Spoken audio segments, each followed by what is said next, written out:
the first and foremost duty of thinkers is the pursuit of truth. That's why I love gossip.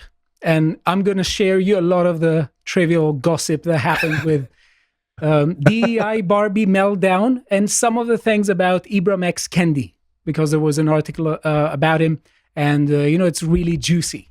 Now, Konstantin Kisin hosted a debate that was about the Israel-Palestine conflict, and Brianna Joy Gray was there. And after the debate, there was a sort of internet fighting between Kisin and Brianna Joy, and it's absolutely funny. So I want to show you some of the bits of it and some of the funny exchanges. Quick question. Who? Brianna Joy Gray. Who is that? She is a hostess of Bad Faith podcast. Bad Faith is that actually the name of it? That's actually the name. Right. When people tell you who they are, believe them, I suppose. So to give you a kind of idea of the things she was advocating, but also the way she conducted herself on the debate, let us watch this clip. If you have Google. And I'm going to put this to them. I'm going to put this question to them, but what should Israel have done? That there's a family that's literally living in a house that you might still have keys to, tending olive groves that were your family's line of business if they haven't cut those all down. And so the people who have had that experience, as you can imagine if you were in their shoes, are never going to let up, wanting to have the right to return to their homes. This is not a kind of 2,000 years ago sort of a dream. This is Are there lots in my of Pakistanis lifetime. who want to return to India? In my lifetime, you've purged me from my literal home where I have keys to, and now it's being occupied by someone who maybe immigrated from Europe, maybe immigrated from Brooklyn, and that injustice really hits home. On top of that, you've been denied the right to have any kind of state, a passport, an airport, a country, the kind of things that constitute a country, right? Joe Biden is now spending your tax dollars building a port in Israel, in Gaza rather, because Gaza isn't allowed to have those kinds of infrastructure, basic infrastructure projects on its own. So what absolutely needs to be done is for there to be a right of return for the people who were purged out of Israel. So Brianna, just so I understand, you think that Israel's response to October 7th would have been to build Gaza an airport. Is that right? Is that what you think I just said? You I'm have just some trying to serious understand. I asked listening you the comprehension question. issues, Eli, if you think that that's what I just said. Well, no, I'm trying to get it. You just gave a long, I can slow it down for you and say it eloquent again if you're soliloquy. struggling to understand, Eli. I'm Would you not like me to say it for you struggling to again? understand anything, Brianna. Okay. I'm asking you. You were asked what Israel should have done, and you gave a long soliloquy about how Gaza doesn't have infrastructure. As the moderator, so I'm asking, I do is agree that with what this, you think right? Israel should have done in response You to haven't October answered 7th? my question, which is fine. The right of return. I'd like to see her apply that to Britain. I was about to say she's just made the case for the right to be a migration restrictionist because you're an indigenous European and you have an entitlement to your homeland. But she won't because she just hates white people. Mm-hmm. Her argument in the debate, because I watched all of it, was that Israel should become a multicultural state rather than an ethno-state. That's her whole angle in the debate. But you see the way she conducts herself. So, she makes some points that were a bit long-winding. A person from the other side asked her, is that an implication of your point? You could see she was a bit agitated. She was gaslighting and obfuscating. Yes. So I want to show you something else about this, because she said that she made an interesting interpretation of what Hamas is about. Let's watch this. And when Hamas is talking about eliminating Israel, it's talking about not killing all of the Jews. It's about eliminating the idea. Okay. It's about... Leave it there. We'll leave it there. Brianna, we'll leave it there. It's about, let me just finish, sir. Can I just finish the sentence? It's about eliminating the idea of a Jewish state, ending a Jewish state, ending an ethno-national state, and having a state more like what we have in the United States of America. If I can just... Yeah, so Hamas wants liberal pluralism, is Jenny. yeah, There's famous liberals in Hamas. Also like Dr. Evil laughing in the background there. yeah. Yeah, total moron. She hasn't read the Hamas chart. That was like the Spider-Man laugh. Yeah. I'll get Israel, Spider-Man. That's going to get clipped. So that was the interpretation she made, that Hamas is, for some reason, when members of Hamas say that they should eliminate Israel, that what, according to her, they mean that they want to eliminate the ethno-state and introduce a multicultural state. That seems to me to be completely mistaken. And I don't know, a bit unhinged. It's either stupid or a lie or both. Well, anyway, so after the debate, there was some bad blood, you could say. Konstantin Kisin has this tweet where he refers to her as DEI Barbie, and she didn't like that very much. He writes, imagine participating in a debate about Israel and Palestine. Imagine answering literally zero of the questions you were asked. Imagine talking over everyone else and being disrespectful to fellow panelists and the moderator. Imagine storming off stage afterwards, screaming that everyone is racist, telling the moderator, I'm never doing this again, and throwing the microphone at the debate organizer. Imagine then complaining online that your abject failure is the fault of the organizers, moderator, and crowd. Now, I must say, I do think she gave some answers, because she did say that what she stands for is for a multicultural state in Israel. That's her answer into what should be done. But apart from this, what do you think she took issue with from this? I've got two things to say before we get onto that. First of all, an African-American lady blaming everyone but herself for her own failure. Playing into a stereotype.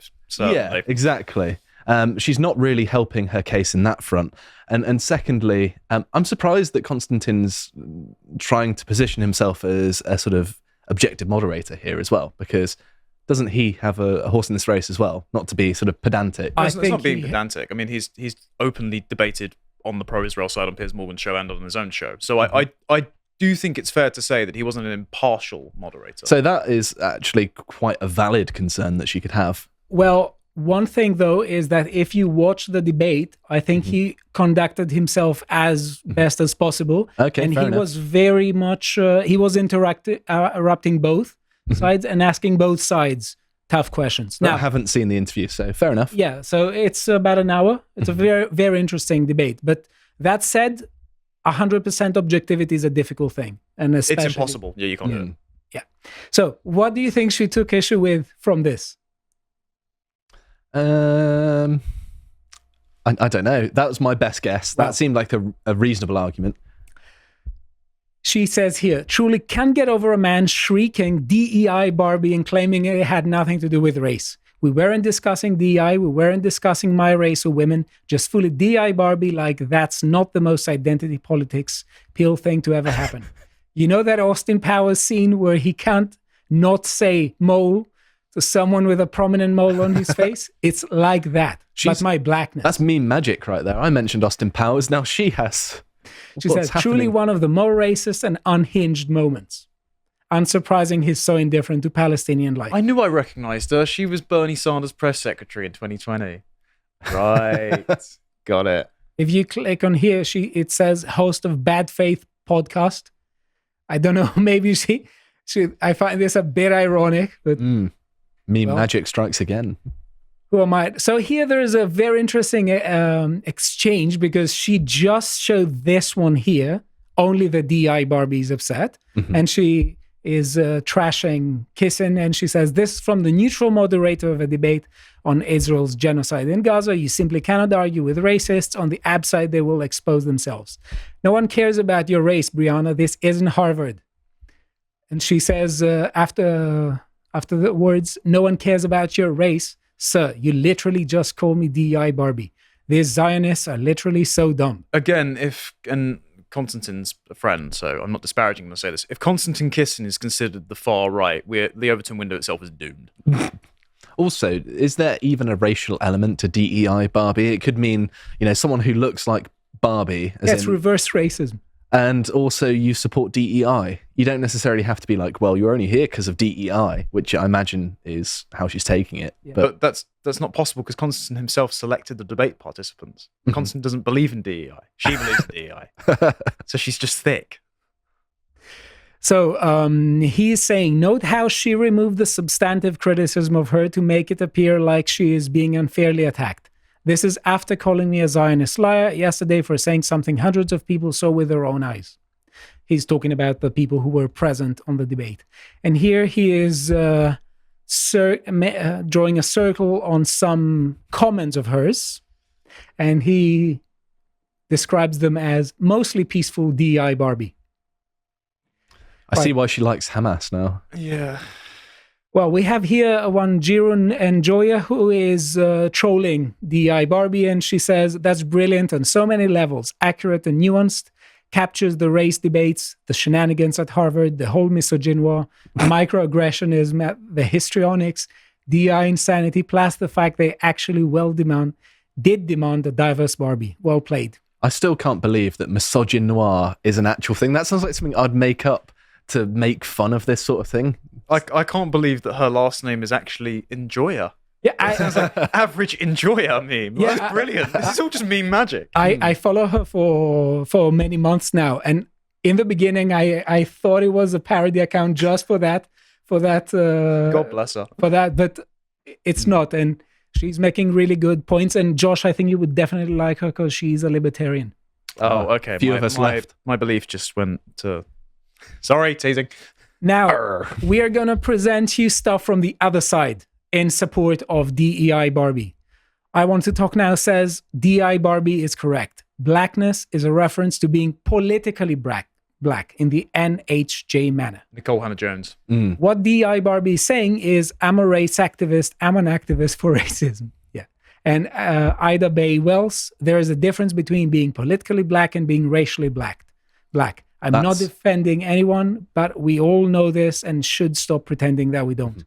That is NHJ herself, and she was the person behind the 1619 project as well. Wasn't she? She still hasn't retracted, even off the New York Times themselves said, yeah, she made a load of stuff up.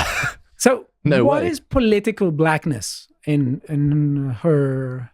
Being a race communist. Okay. And supporting the policies that make some countries impoverished. Yeah, basically, we want to turn the US into South Africa. District 9 was a good film. Right. We have here something else from Scott Adams. He has the contrarian view coming. He says, I don't endorse the views or methods of Brianna Joy, but she won the debate in my opinion. She did answer the big question. She said Israel should become multicultural like the US. To be fair, I think that Scott Adams is correct in this one. She did have this answer, and she did give an answer, however good it is. And he carries on, I don't endorse that view, but it's a clear answer. It also clearly means the end of Israel as a Jewish state. Yes, I know Israel has Arab citizens. Can I just pause there? I'm the complete inverse of this woman. I'm saying, like, look, if the Israelis basically want a state for Judaism, I don't support Judaism. I'm a Catholic and I'm not Jewish and I've never been there, so I don't really care about it. I just kind of want what Israel has, which is a positive birth rate, a Christian country, and higher GDP per capita. So if we can have that rather than this like identity liquidating unilateral multicultural liberalism, that'd be fantastic.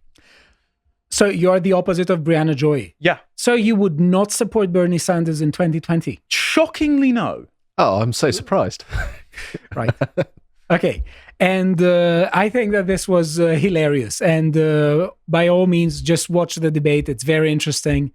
But it says a lot when people are resorting to name calling, because debates are supposed to be about arguments. They're supposed to be about reason and not feelings. So when people are routinely appealing to feelings and making a performative mess out of their themselves, I don't think that this is particularly productive. And when people are calling you out for that, well, maybe they are correct.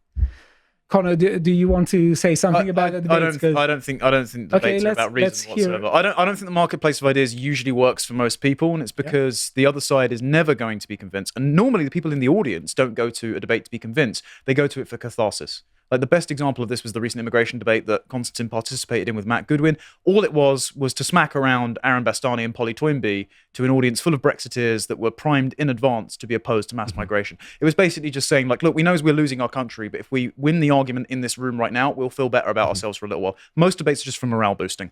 I would say there's also another element of just hearing your own position articulated back to you in a way that is more compelling than your own ability. So you're also against debates in a sense? I'm not against them. Debates. I think they're fun. I enjoy them. I'm up for a debate whenever, anytime, anywhere. They're about vibes more than they're about actual reasoned argument. That I think there is no doubt about this. But I think what is particularly good about debates is that it's not about trying to convince the other side, because you won't do this.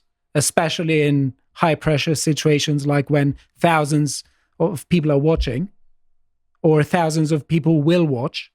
So it's not about convincing the other two people you're talking to, but it's about making the case about your beliefs and slowly and steadily push for your beliefs to become a bit more widespread, a bit more acceptable, if they aren't already. So it's not about the people you are discussing with, it's about the audience. So it's a debate between people on a panel on a stage, but you're not really talking to the people on the stage, you're talking to the audience. And that, I think all good debaters have that in mind.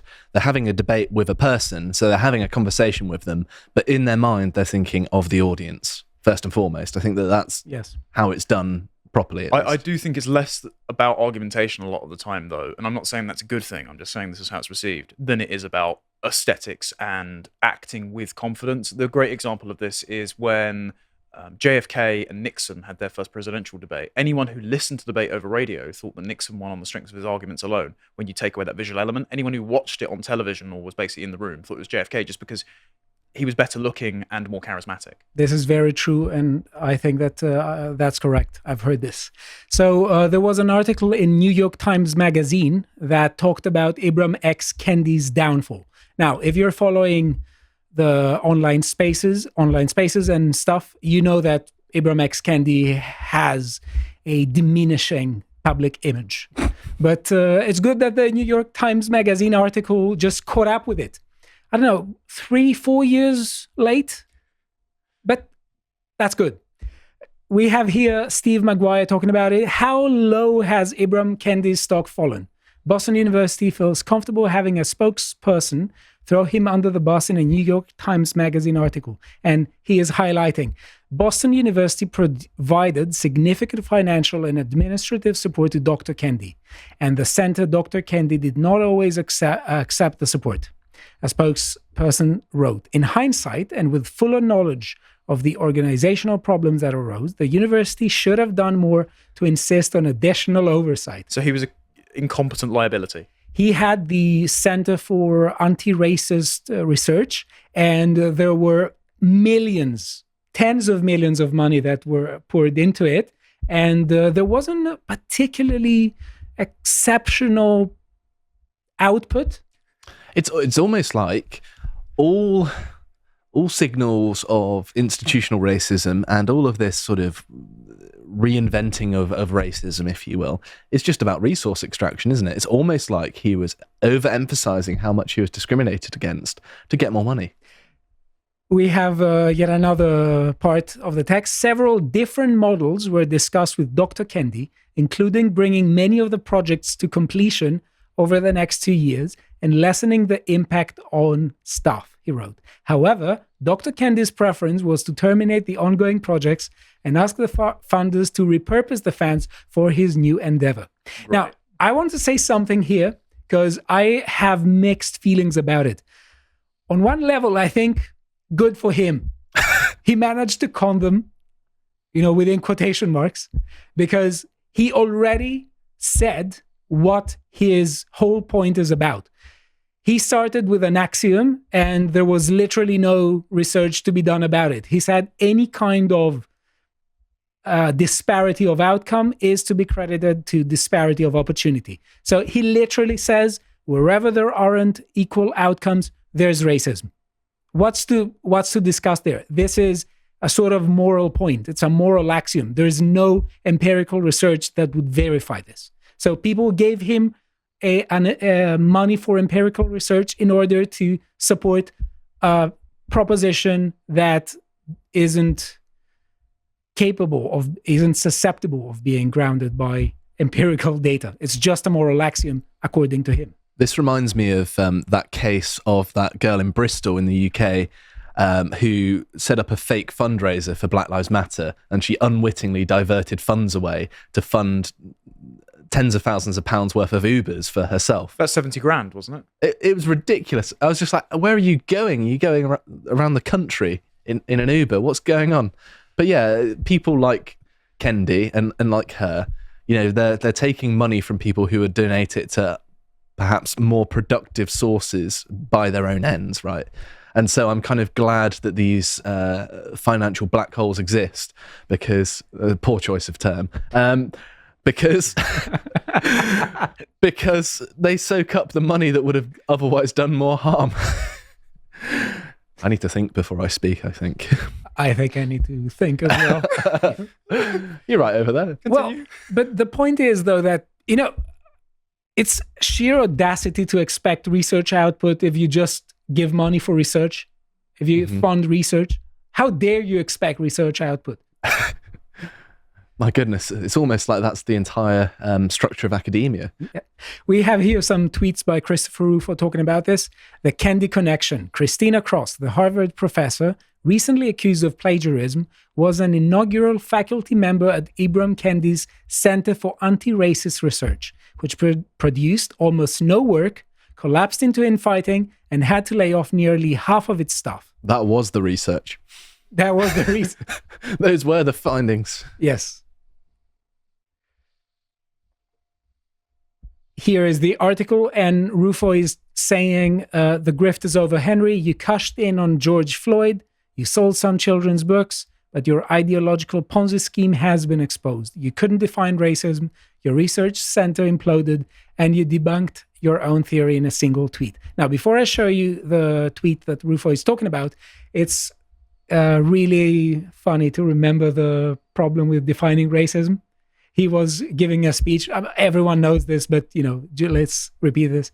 And someone asked him after the speech, can you define racism? And basically he says it's racist policies informed by racist ideas. So this isn't particularly good as a definition. Did he pull that from the Oxford English Dictionary? I don't think so. I can't wait for Matt Walsh's next documentary, What is a Racist? Yeah.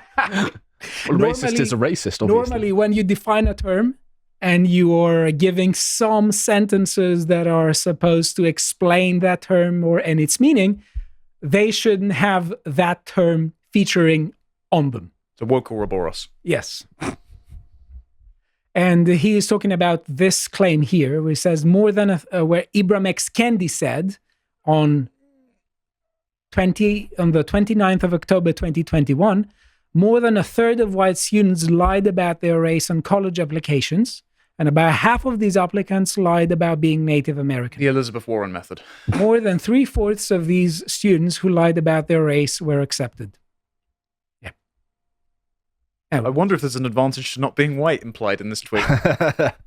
Well, if you enjoyed the gossip, I'm very pleased you did. I hope you appreciated that segment from the podcast of the Lotus Eaters, and if you want to see what else we're up to, you can go on our website and follow Dan's series, Brokenomics. And if you want to see all of the work we're doing, you can go to our Twitter account where we post everything. So thank you very much for watching, and goodbye.